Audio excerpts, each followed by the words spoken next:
I just saw a review yesterday that said, I hated everyone, but I had a fantastic time. And I feel like, and I feel like that really good. Like that sums it up.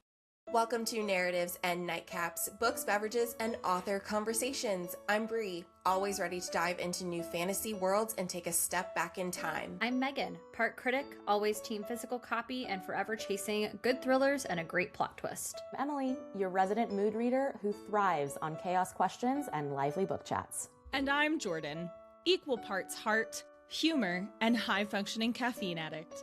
I come with coffee in hand, wine on standby, and a Gilmore Girls quote for every occasion. Cheers! Cheers! Welcome back to Narratives and Nightcaps. 5 strangers, 5 stories, in 5 minutes until one of them dies. Who will it be, and who will survive? Today, I am thrilled to talk with Ilona Bannister about her latest captivating and suspenseful narrative, 5. Hi, Ilona. Hi, thank you so much for having me. I'm so excited to be here. Me too, and congratulations on the release of 5 as well. How has the past month been?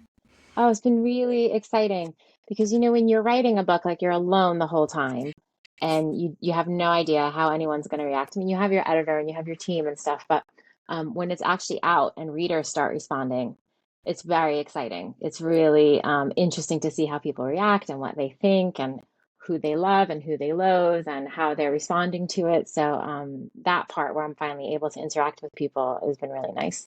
That's amazing. What's been one of the most memorable things in the past month since it has reached readers? Oh my goodness. I got to go to New York, which was really nice. So I got to see my book because I'm originally from New York. So it was very nice to be in New York City and to see my book in shops in America. That was really exciting for me.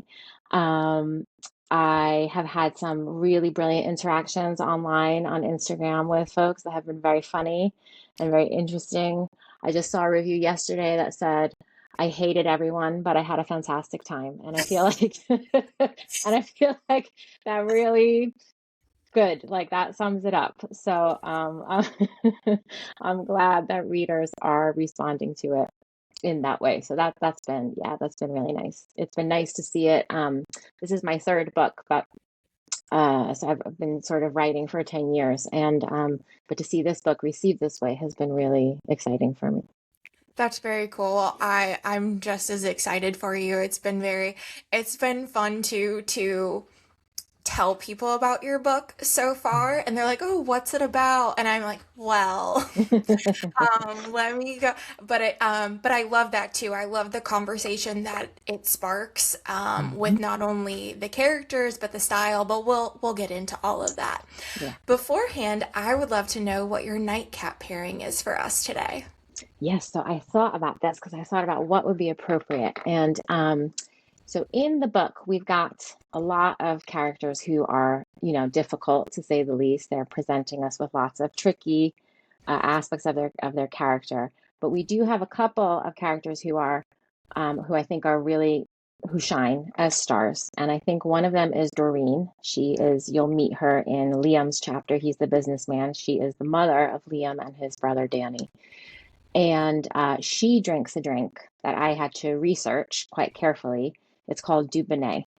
And it is, so her boys buy it for her. And it's very, very special because like in the 1980s, which is when their story takes place, it was sort of a very fancy, trendy cocktail that you could have.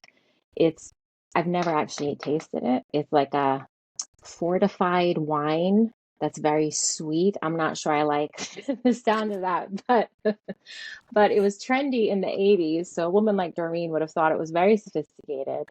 And as I was researching it, I found out that it was a favorite drink of Queen Elizabeth. So Queen Elizabeth used to like to mix her Dubonnet with gin, and that was her favorite cocktail.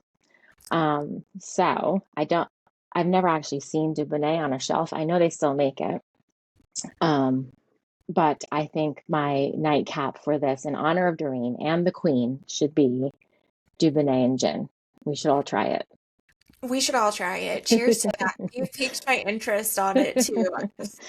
Even though I'm like, I feel like I could go either way. Maybe I would love it, but I'm not so Oh, sure, yeah. but I'm convinced that we should all try it. Yeah, we should definitely try it and see what happens.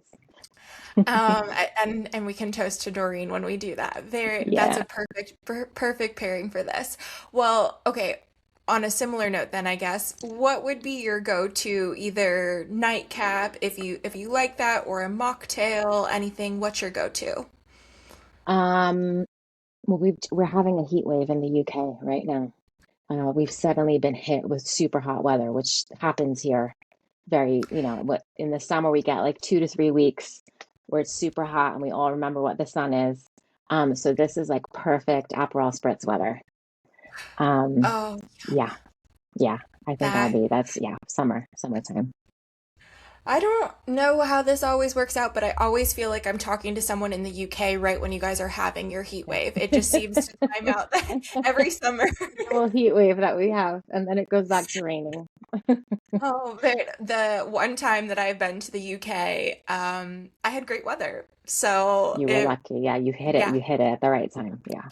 it was nice. I think it rained like one day over the 9 days that I was there. It was Wow. really, really nice. Okay, so good. You hit us at the right time. You're That lucky. was also like 14 years ago. So it's been a while. Okay, I would love to know because I have to ask everybody, what was the last book you read or what are you reading right now? So I'm very excited about, I'm just finishing Someone Else's Husband, which is the new Kimberly McCreight that is coming out in the first week of June, I think, very soon. Very So it's really good, really exciting, twisty turny, dark, fascinating. So yeah, so that's currently I'm almost at the end. Okay, love it. I have to put that one on Yeah. my radar for early next month. That sounds so good. Well, what about the last show or film that you watched?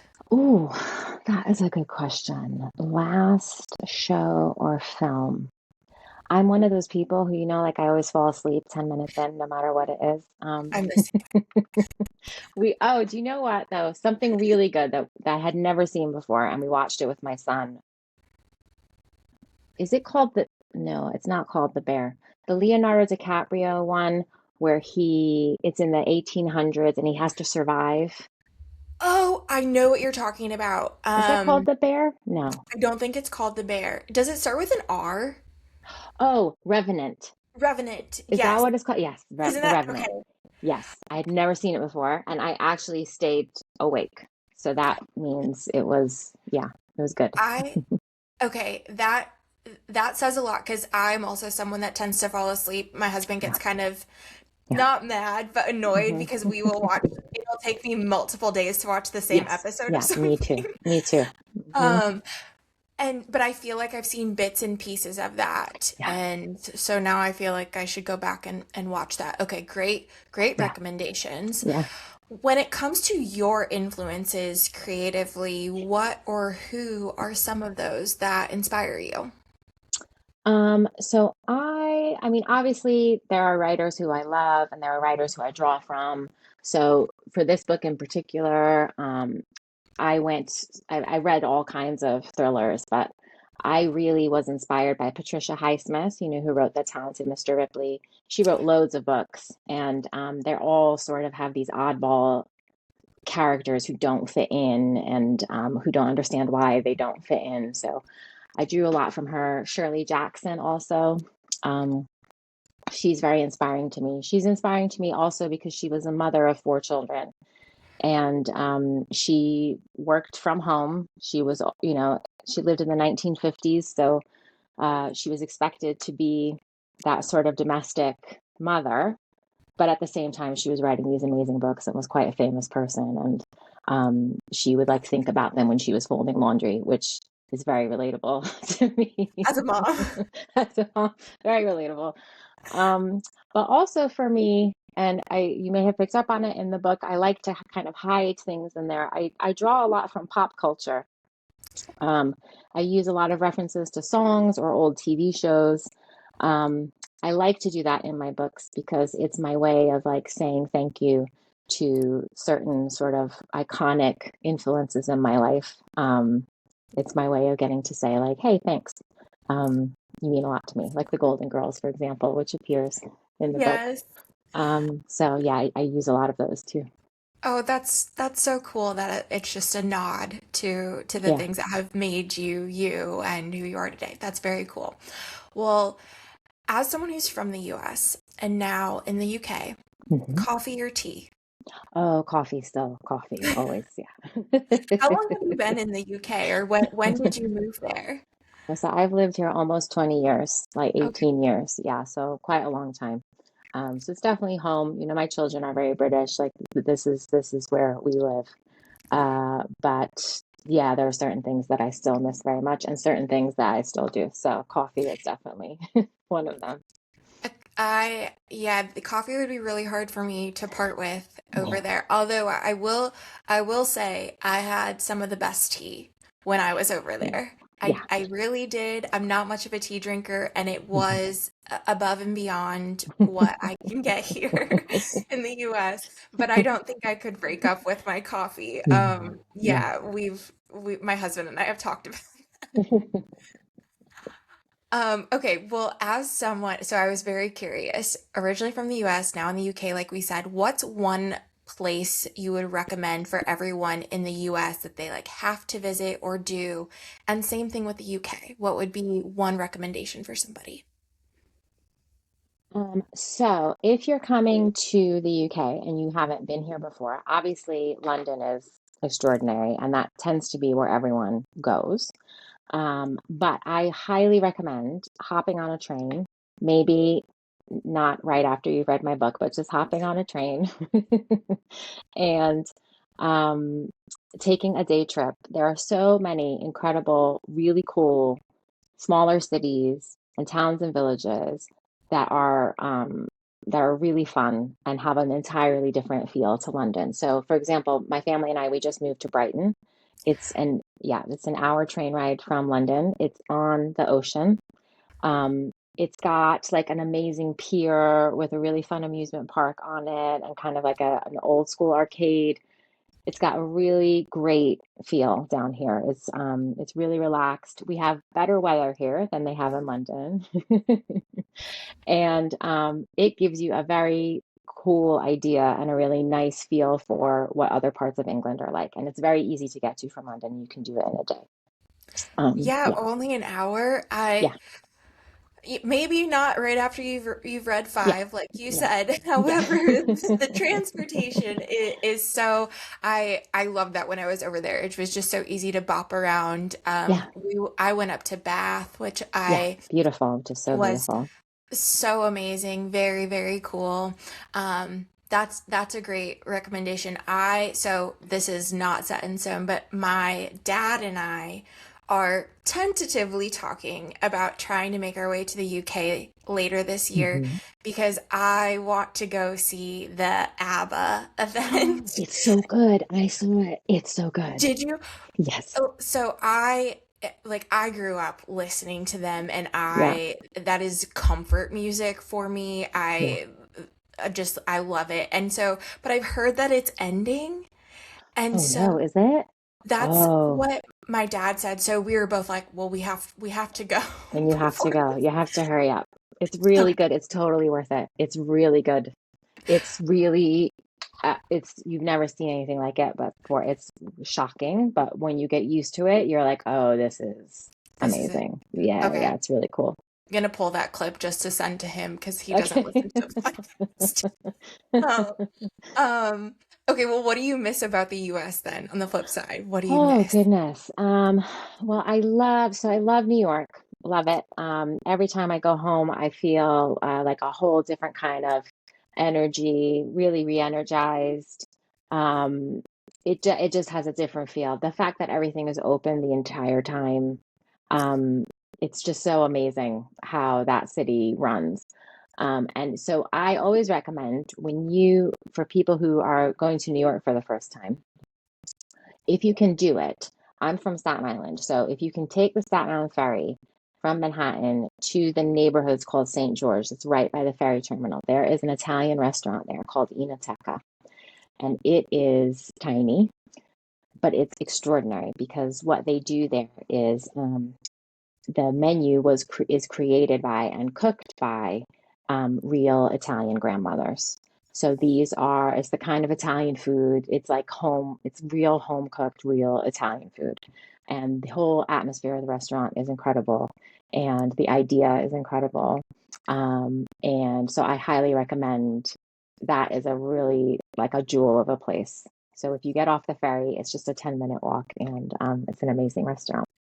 Oh, I love that. If you hear my stomach growling now, it's that sounds incredible. Oh my goodness. I've only been to New York one time and it was Yeah. for a very like, quick weekend. Would love to go back. I have a friend who is an agent and she's like, hey, I have to get up to New York at some point. Would you want to go? I'm like, yes, please. And we will go Yeah. eat there. That sounds Yeah. incredible. Okay, well, let's get into five because I'm so worried we'll run out of time and that I won't be able to pick your brain on everything that I would like to.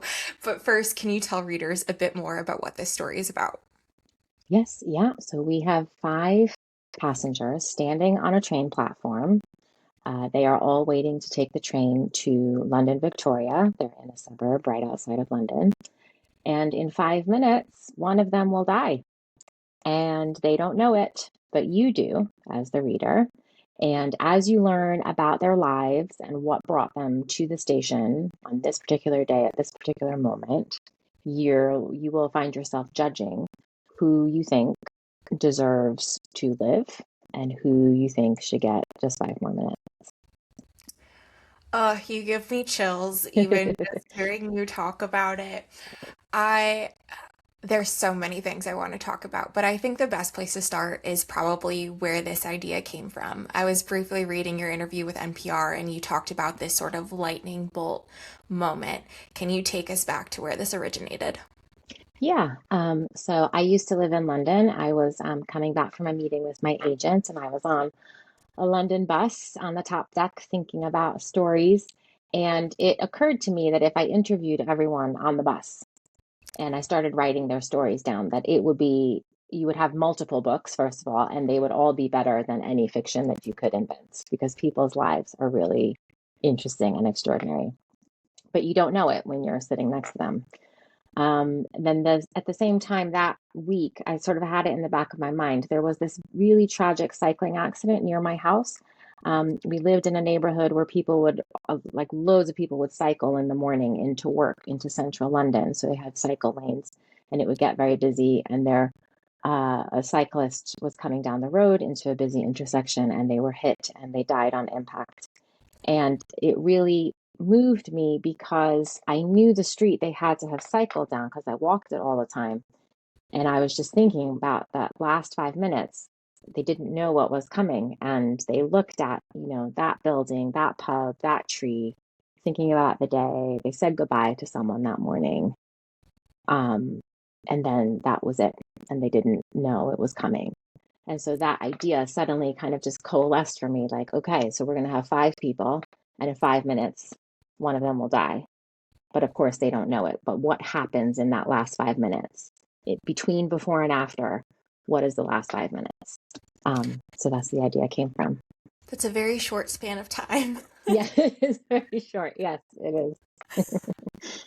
Well, as you said, as the story unfolds, we do get to know the backstory behind these 5 characters. So there's Sonny, Liam, Mrs. Worth, Emma, and Gideon, who is Emma's son. Which backstory was the most challenging to develop? Hmm. Well, I think for me, Liam, who is the businessman, this is the first time that I have written men as main characters. My other books are very female driven and female oriented.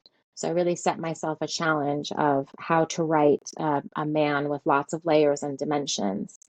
But I made him a particular kind of man, the kind of man that is very unpopular with all of us at the moment, right? He's like a 1%er, toxic, ultra masculine, taking up space, wearing too much cologne. He's like the sort of person at the moment that we love to hate. But that's why I wanted to explore him, because how did he get like that? And why does he behave that way? And is that actually who he is? Or where is that persona coming from? Um, So for me, the challenge was, well, one, I didn't like him very much, but also I needed to figure out, there has to be more to a person than how they appear. And especially a person like that, there has to be more to the story than that appearance, outward appearance of wealth and masculinity. So over time, I really got to like him. The challenge was putting layers in there that made him more human, because it can't be that he's just this archetype. So I found that quite challenging. But in the end, I'm really pleased with how his story developed and where he came from. Yeah, it was definitely, well, with all of them, but a refreshing reminder. And I don't mean to oversimplify it because your words do it so much better, but that everybody does have a story behind Yes, who they are, absolutely. how they behave, how they got there. But when we pass people in 5 minutes or in 5 seconds, we never give them a second thought Yeah. about where they come from, or why they behave. But like you said, we're very quick to pass those judgments within 5 seconds. It was just, there was one point, even I stopped the book and I looked at my husband, who has no idea what I'm reading, what's going on, until I tell him everything. And I was like, please just listen to this paragraph. But no, I think that it's a really great reminder. Well, in terms of the other characters too, we also have Sunny and Gideon, who are neurodivergent as well, which you are personally familiar with. You even included an actual experience, although yours is a much kinder version from what it sounds like in the book. Why was this representation so important for you to include? So I have two sons. They're 13 and 15 now. They both have ADHD and dyslexia. Um, as I was writing Sunny in particular, I just wanted to shed some light on what it is like to be a parent of neurodiverse children, constantly absorbing social judgment. I know we talk about neurodiversity much more now. It is much more accepted. The way that children speak about it themselves is entirely different to what it was like when I was in school and there were kids who were acting out all the time. Kids handle it really differently. But there is still many layers of judgment, particularly if you have children who are very energetic or who are loud or who are bouncing around. I had two extremely active, energetic boys. And that is viewed a particular way by a lot of society. And I just wanted to shed light on what that continuous judgment does to a person who is neurodivergent and what it does to their parent. And that there's still a big uphill battle. And particularly when children are in school and they're enduring constant judgment, constantly being told that you are doing the wrong thing, that really wears on a person. And I just want to shed light on it. Not, I don't want to preach. I'm not trying to convince anyone of anything. I'm just trying to say, this is what that's like. So if you don't have, if you don't get it or you don't believe in it, that's fine. But can you please just be decent? And Just be kind. and just be kind. You don't need to know everything that's going on. But if you can see something's going on, just be nice. That's all you have to do. Because there is more than enough that parents and children go through without also having a constant eye on their behavior. Yeah, like you said, I do think we've come a long ways. I certainly feel like we have a ways to go. I say saw it firsthand. It wasn't necessarily, but while I was reading it, while I was reading five too, even in my own neighborhood, on our neighborhood Facebook page, which is a dark place.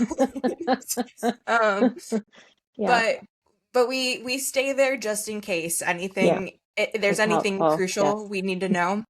yeah. And it just timing wise, while I was reading, like I said, a woman posted about a young teen who is, I don't need, but he's neurodivergent too, and posted about him on the page, and just a really rude and judgmental way. And I couldn't help but think about this book as I'm reading it too, as I'm walking around thinking about our upcoming conversation.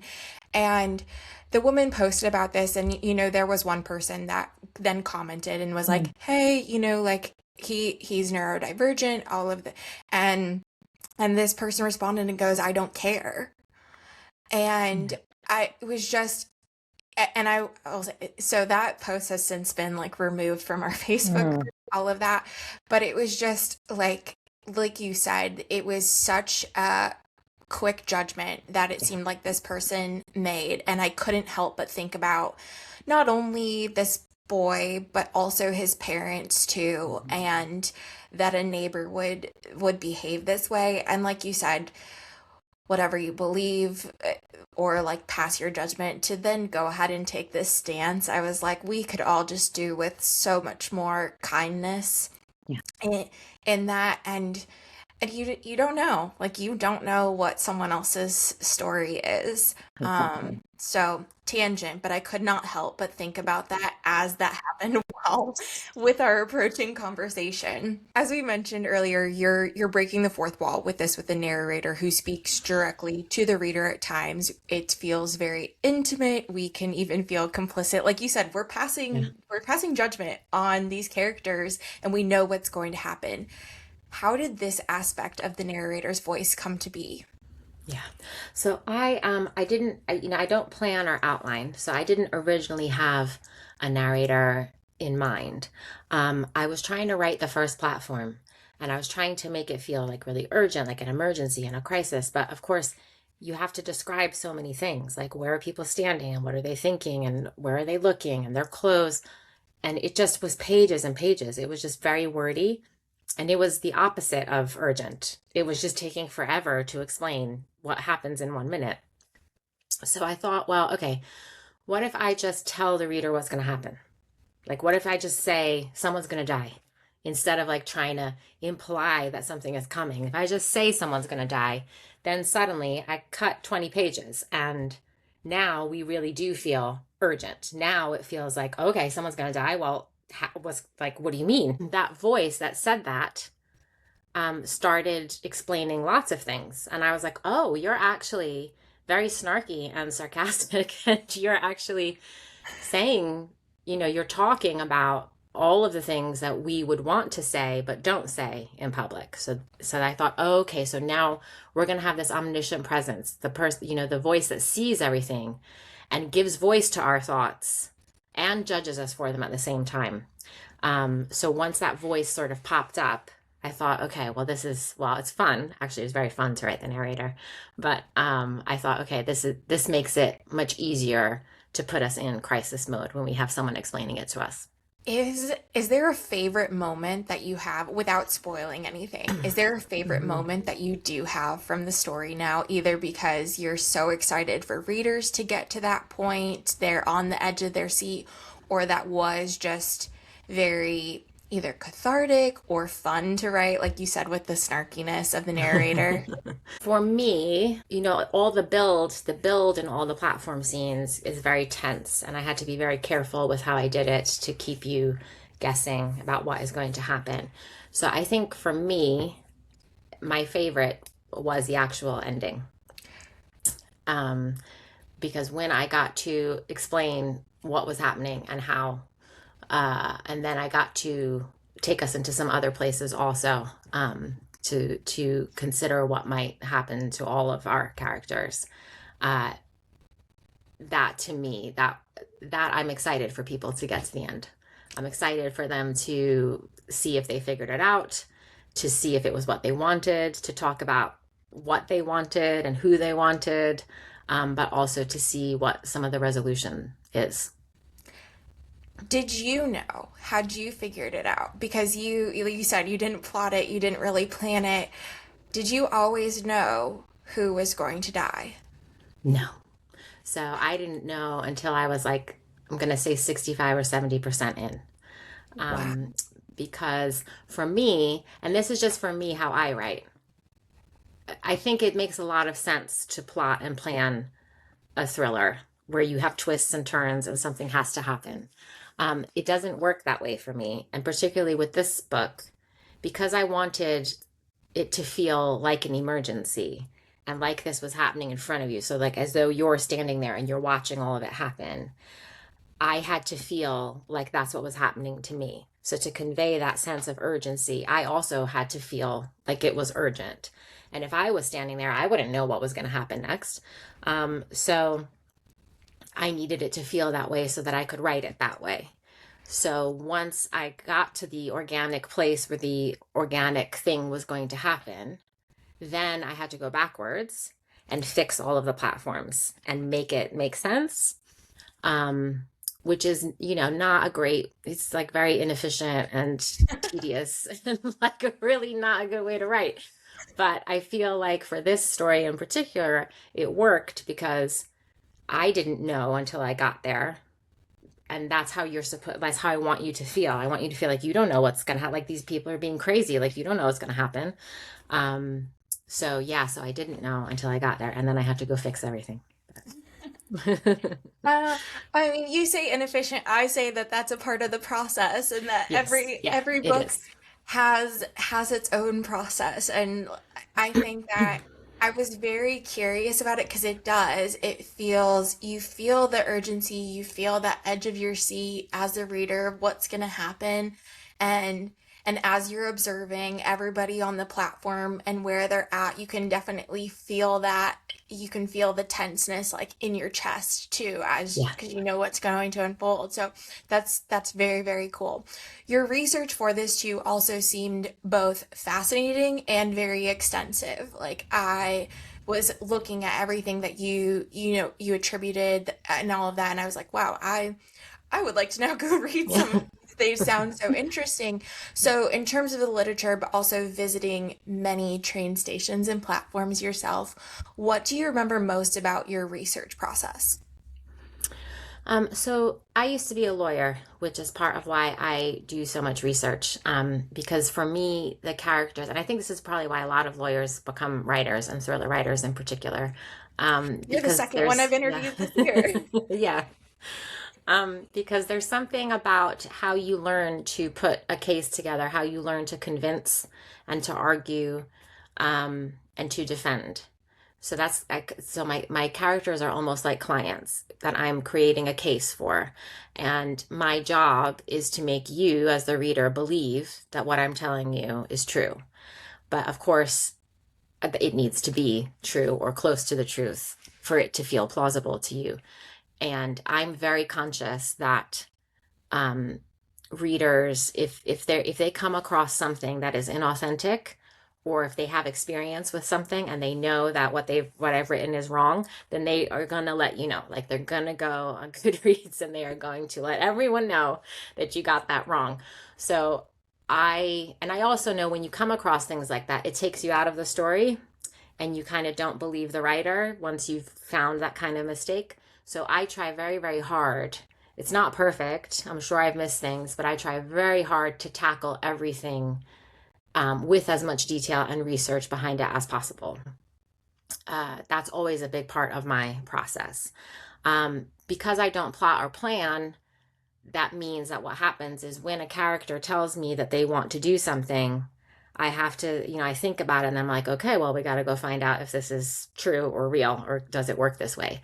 So, for example, Mrs. Worth and forensic pathology, which is her career, I have zero interest in that. I'm a squeamish person. I am not science oriented. I am not medically, inclined. But that's, We might have been a little bit hard yeah, to get through that. yeah, exactly.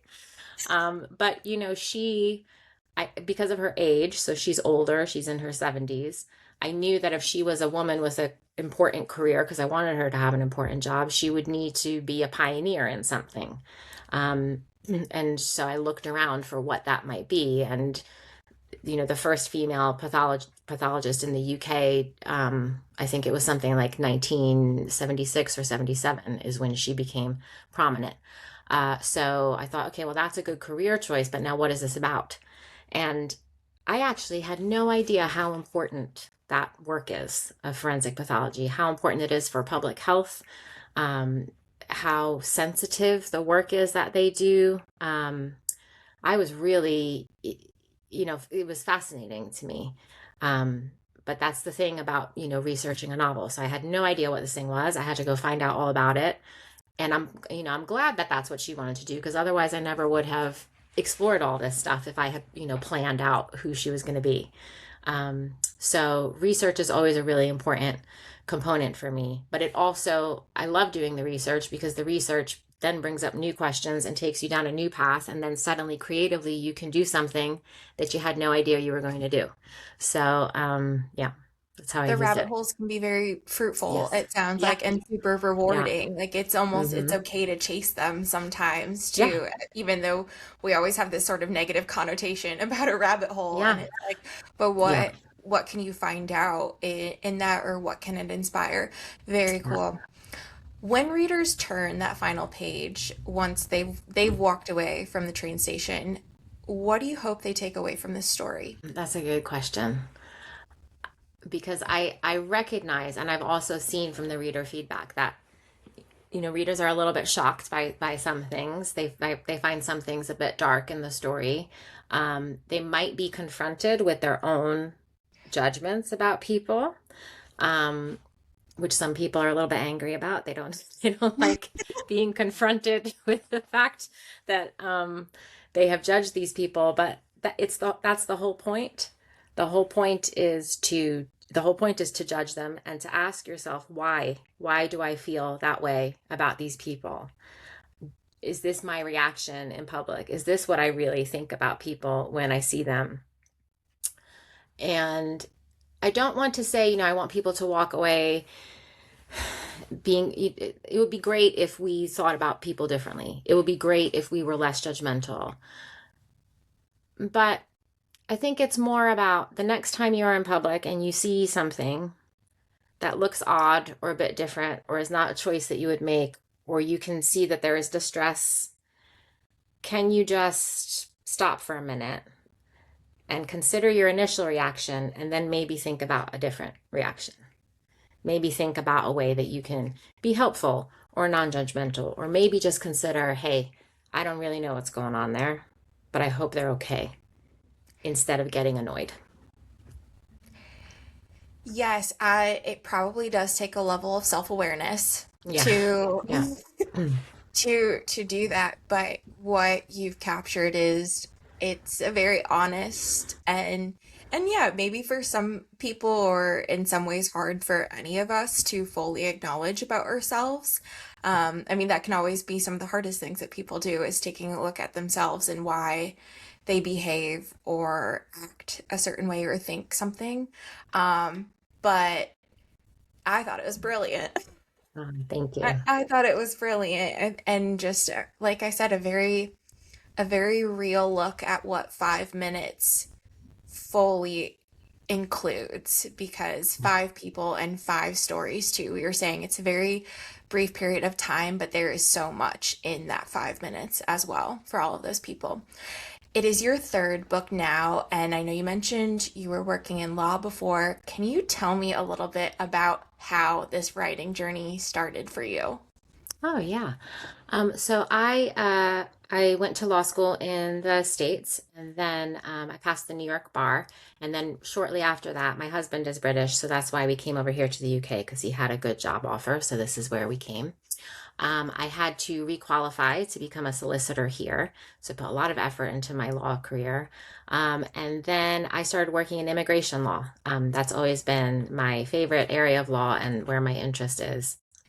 I really loved that job. I really loved working with people and with families. And then we got married. I had my kids. And as is often the case in life, you have plans, but that's not necessarily what's going to happen. And I had a very difficult, the births were very difficult. My reaction to the births was difficult. I needed a little bit of time off. And I thought, well, this is Europe. It'll be easy for me to go back. Maternity leave is very generous. It's really different to how we do things in America.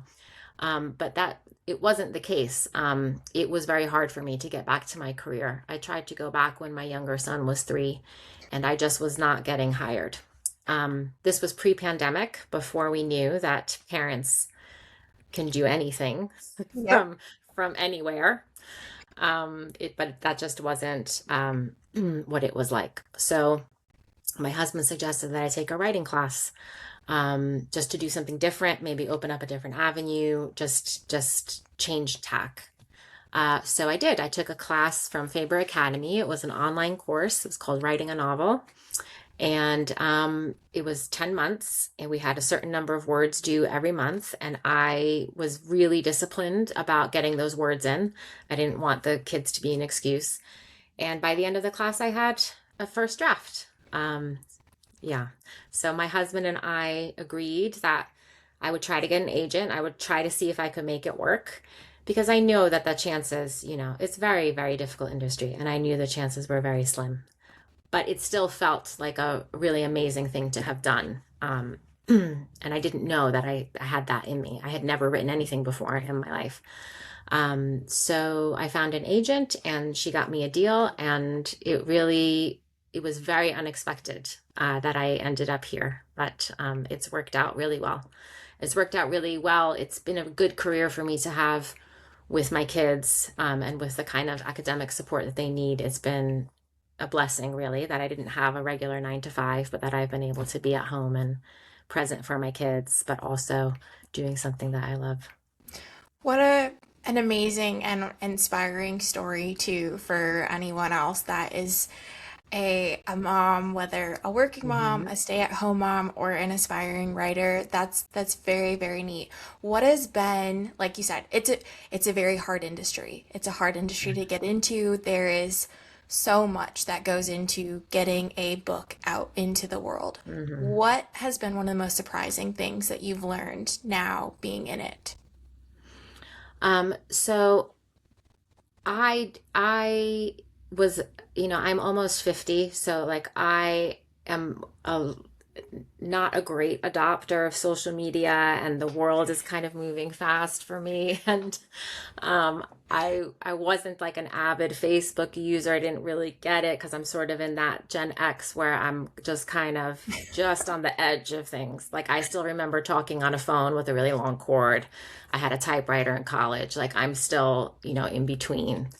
But my first book came out in the first week of lockdown. It was very unfortunate timing. And I had to use social media, or I was going to have absolutely no visibility at all. And I ended up meeting just an incredible, like, Bookstagram just was an incredible network of people. And I just was so astounded by this idea that total strangers who had no idea who I was were really willing to post about my book, to talk about my book, to tell their friends about it, to help me promote it, because they understood the circumstances, because they were interested in the topic. It was just the most incredible example of community. And that was a huge learning for me. That just because something is uncomfortable, or it's still uncomfortable for me. I don't like being on there, but, and I think for a lot of writers, it's like I don't not really our like thing. being on Yes. there, but we decided to have this podcast, and it's kind of like, oh, you have You have to. Yeah. yeah. No, I get that too. I Yeah. also work in marketing, and I always say, I'm always like, I am not someone who actually likes social media, so it's interesting that this was my career path, Yeah. because I don't like it. But there's an extraordinary, like, it's not my personality to be out in the open, but that's not really, I'm not there like creating content. Really what it's about is this incredible community of people who really love books, and they really love writing, and they also really want you to do well. Yes. I mean, they are rooting for you. And when they find a writer who they like they're so loyal and committed, because they want you to succeed. And that is a really beautiful and incredible thing. And I have found so much support, way more support than I have found sort of negativity online. So I have been really like amazed and very pleasantly surprised by the human connection that I have made on there. And I really appreciate the support of everyone who posts and talks about books and reviews and puts them in stories and wants to connect. I think it's really incredible. It is one of the more amazing things when it comes Yeah. to the digital community. I completely agree with you. There are obviously a lot of things about social media that I don't care for, Yeah. but in Mm. terms of the connection in the book community, it's hard to explain until you actually Yeah. see it and experience it. And yeah, like you said, the fact that through Bookstagram, we've been able to connect with writers all over the world. Yeah. I mean, if you had asked me that when we started this, I never would have believed you. Um, but it is, and I think too, we're so passionate, the book community and authors are just so passionate about lifting each other up, lifting up voices because we know how hard it is. We can see how hard it is. And yeah, there's just such a love and a passion for books because I think we've all been impacted by them in some way. Either they were so Yeah. formative to our childhood and who we are, or we found them later in life and they completely changed things for us. It is one of the more incredible things about the online space. So, and and I think part of it too is we're all a lot of readers and a lot of authors are all introverts, and so we Yes. all connect in that we're like we And all then, don't want to and be yeah. here, but it brings us. I know, it's very funny. It's really funny. And it's also so fascinating that like a book is such an ancient technology, but like the love for it in this like futuristic world that we live in, it's just an incredible like marriage. It's so human.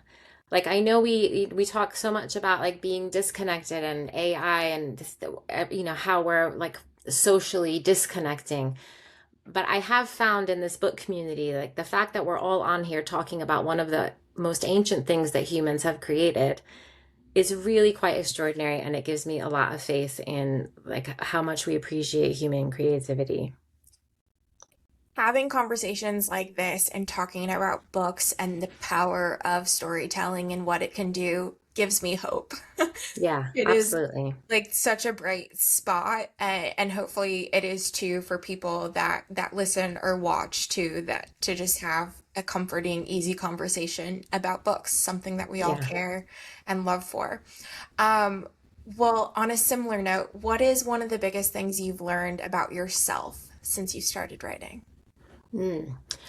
So I used to be like this very type A, hyper organized, list oriented, like very in the box kind of person. And now I you're a was like a pantser. yeah. And I have learned actually in adapting to my kids and sort of how they function and how they do things and how they think, most importantly, which is all over the box and outside the box and other boxes over there.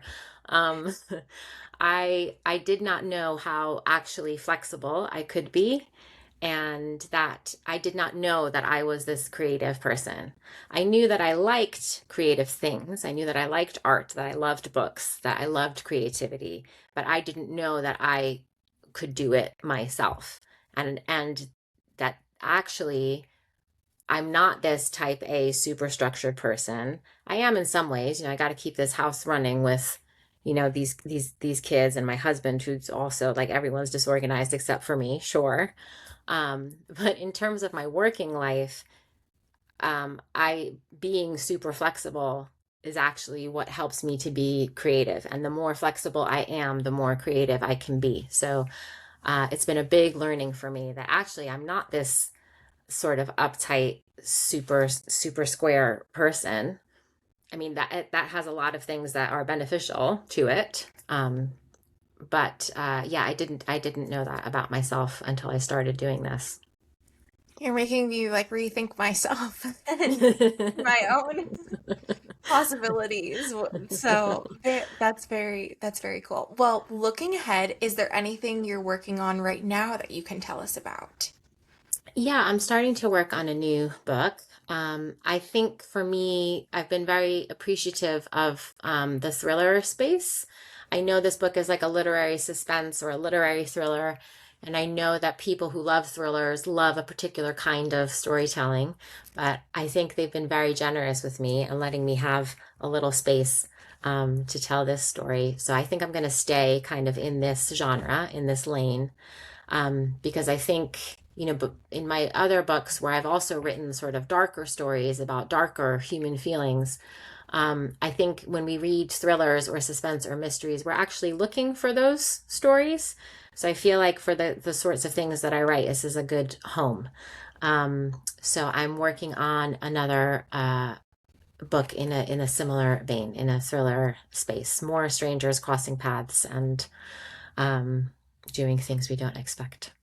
I will definitely have my eyes out for that. When you have more information, that'll be excited to hear that news. Well, for everyone else too that wants to connect with you, like we were saying, wants to be on top of everything you have coming, as well as Five and your other works, where is the best place for them to connect with you? Yeah, so I am very active on Instagram. So it's at Ilona.Bannister. And you can see my essays and interviews and all that sort of book information is on my website, ilonabannisterwrites.com. Well, this was so wonderful. Thank you so much for joining me to talk more about this creative, chilling, and gripping narrative.